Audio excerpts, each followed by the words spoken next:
Приветствую всех, кто заплутал, забрел, залетел на это видео. Меня зовут Сергей Журавлев, я остеопат, прикладной кинезиолог и специалист по работе с глубинной психосоматикой. Сегодня мы поговорим о храпе. Давайте сначала разберем, что такое храп.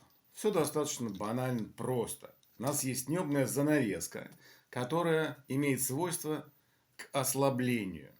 Она становится такой тряпочкой буквально и падает на глотку, когда мы ложимся и вдыхаем в воздух во сне. Она так вот падает на глотку и начинает по ней просто бьет. Это, собственно, и есть храп. Теперь, что с этим делать? А делать вот что. Два простых действия. Первое, подготовительное. Мы будем глотать, не глотая, собственный язык, вернее, корень языка. То есть, смотрите, как мы будем делать. Рот закрывается, и мы делаем движение, как будто мы втягиваем, не как будто, а именно, мы втягиваем корень собственного языка в свою же глотку. Как будто всасываем. Со стороны это будет выглядеть вот так вот.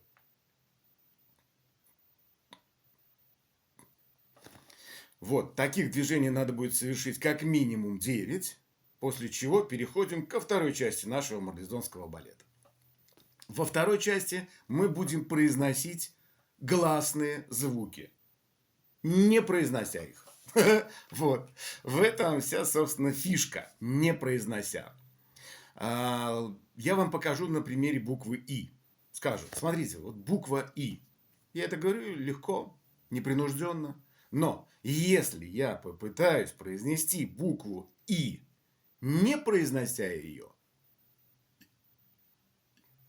это вызывает очень сильное напряжение в носоглоточного кольца и небной занавески в том числе.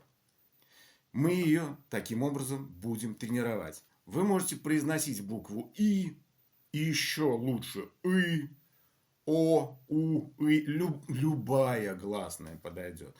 Просто по практике знаю, всегда лучше И, ну там может быть О. Это движение мы будем произносить как бы совершать, произносить, не произнося, ну, от 18 до 27 раз. Без фанатизма. Иначе у вас просто вы мышцы носоглоточного кольца перенапряжете. И у вас заболят они, как после усиленной тренировки, к которой вы не готовы. Поэтому никакого фанатизма. Он вообще никогда не нужен. Ни в чем. Так вот, безо всякого фанатизма, подготовительное не глотание, а всасывание собственного корня языка 9 раз. И потом 18 или 27 раз произнесение непроизнесения. Назовем это так. Так вот,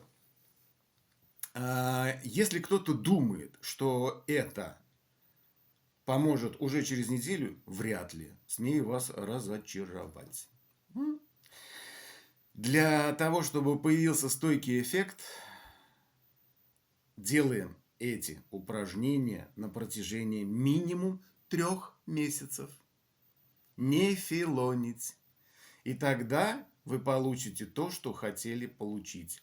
Отсутствие храпа, здоровый сон, прекрасные сновидения и замечательное настроение с утра. Итак, корень языка и дальше произнесение, не произнося. Видите, как напрягается платизма? Кстати, хорошо для устранения второго подбородка. Со стороны выглядит чудно.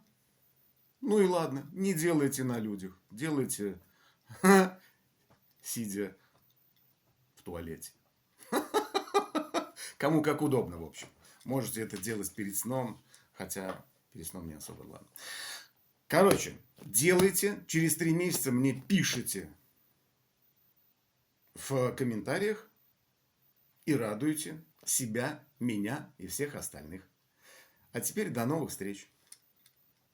Терем.